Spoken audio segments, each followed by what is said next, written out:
On May 20th, I was getting ready to commemorate Wear Orange, Gun Violence Awareness Day, in my volunteer position with Moms Demand Action for Gun Sense in America. As part of the preparation, I had an online video chat with Ricky Aiken, founder of Inner City Innovators. One of the things we spoke about was community partnerships and how we can work together to further the mission of ending gun violence. We already had a connection through Everytown for Gun Sense in America, and we'd already met and marched together. But that was just the beginning of our collaboration. My fellow volunteers and I want and need to do the real work, and it needs to be at the direction of Ricky and other on-the-ground community leaders. As Ricky says, if you need it, lead it. This excerpt is the beginning of that conversation between the two of us, a young black man and a middle-aged white woman. One more point. Little did we know that just 5 days after we spoke via Zoom, George Floyd would be murdered, and the world would see his brutal death over and over and over again. And, perhaps most surprising, was the outrage this finally sparked among many white Americans. A national conversation about police and gun violence and systemic racism began. I'm a volunteer with Moms Demand Action, and we are the grassroots arm of Everytown for Gun Sense in America. And you have a relationship with us. Yes. So awesome relationship. Can you talk to me a little bit about what that relationship is?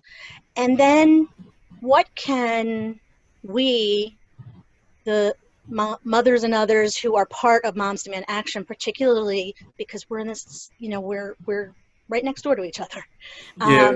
What else can we be doing that's going to be helpful and isn't what has historically happened with white folks coming in and telling you what to do? I mean, that's putting it bluntly, and that's certainly that's not where we are and what we want to be doing. We want to be there where you are and help in the way that you need it. So if you can talk a little bit about your relationship with moms in Everytown, and then what we can be doing to help. Absolutely. And I just want to say Everytown for Gun Safety has been a miracle for our organization, as we are a very small, very grassroots organization taking on very big work. We wouldn't have been able to do it without them. Right. But one of the things that was interesting to me about our partnership is that they suggested we work with Moms Demand Action. And at first I looked, I'm like, all right, how is this going to work in a way that isn't paternalistic, or like, you get what I'm saying? Yeah, absolutely. And but I think just the way you all have come in, has been super empowering and supportive. And I haven't gotten a hint of any of my fears at all. And getting to march with you all at the MLK parade a few months ago, it was very powerful and a highlight for our young men in our mentoring program. And it speaks to, the work I think we can work together to do going forward. But I'll speak to that in a second. I also want to highlight the policy day, the advocacy day that we were able to go with you all to do up in our state's capital. And that was powerful because it exposed us to another part of this fight for safety in our communities that I was oblivious to. And I wouldn't have been able to have this door opened in my mind apart from you all. So, and getting to march with you all and learning more about you through that, through the several meetings we had, through joining you all in Advocacy Day, and to the point I want to make about what we could do going forward to kind of increase our fight together is there's always been this separation of the gun violence happening in Black communities from the gun violence that's happening in our suburbs and in our schools around the country. Absolutely. And I think there's so much work that could be done to bring it all on one level. And I believe that our platform with you all will help to do that. because I love the mission of Moms Demand Action, and nobody can get things done like a mother, and no one could care for a nation the way a mother's heart can. And I think we need that. That provides a perspective. My perspective matched with what you guys are already doing. There's no end to the progress that could be made. So I could just imagine what relationships like ours on a national level could do to elevate the problem of inner city gun violence and what's going on with homicide is the number one cause of death for African American youth.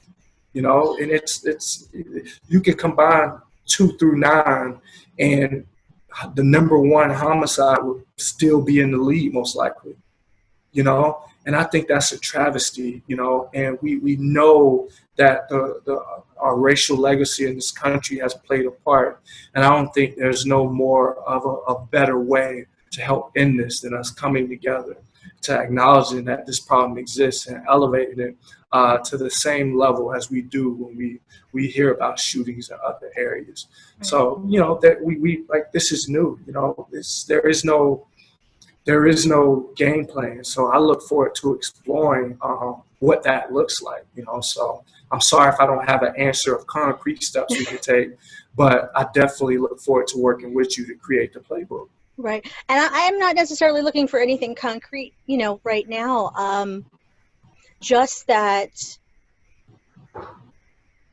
one of the most important parts of our mission is understanding that as tragic as school shootings are, mass shootings, because of the number of people taken out at one time, that more than 100 people are killed by guns every single day.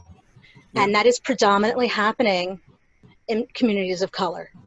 Yep. And this systemic racism and systemic policies that keep certain communities from accessing what they need, and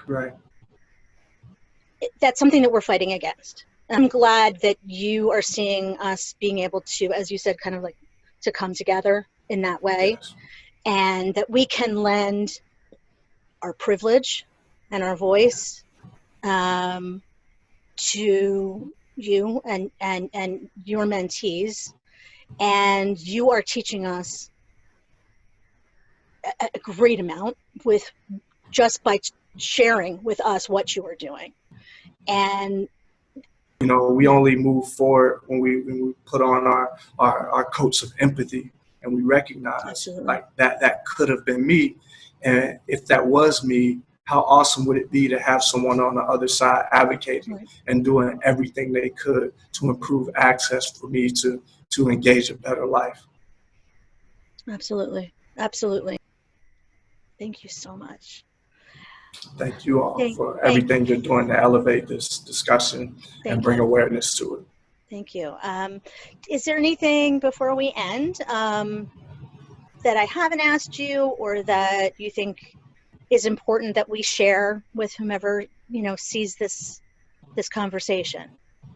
Yeah, well, I know your audience is probably different than the audience I usually speak to every day. So I just want to encourage everyone. I know sometimes when we look at everything happening around our country in regards to race, in regards to this pandemic and responses to it, things could seem overwhelming at times, but I think if we as individuals focused on harboring the right attitudes, the right dispositions, and hearts of hope, and sharing that with the people around us, we can come together the way Inner City Innovators and Moms Demand Action in every town. It's these small drops that eventually lead to a bucket that could put out the fires that we want to see extinguished in our country.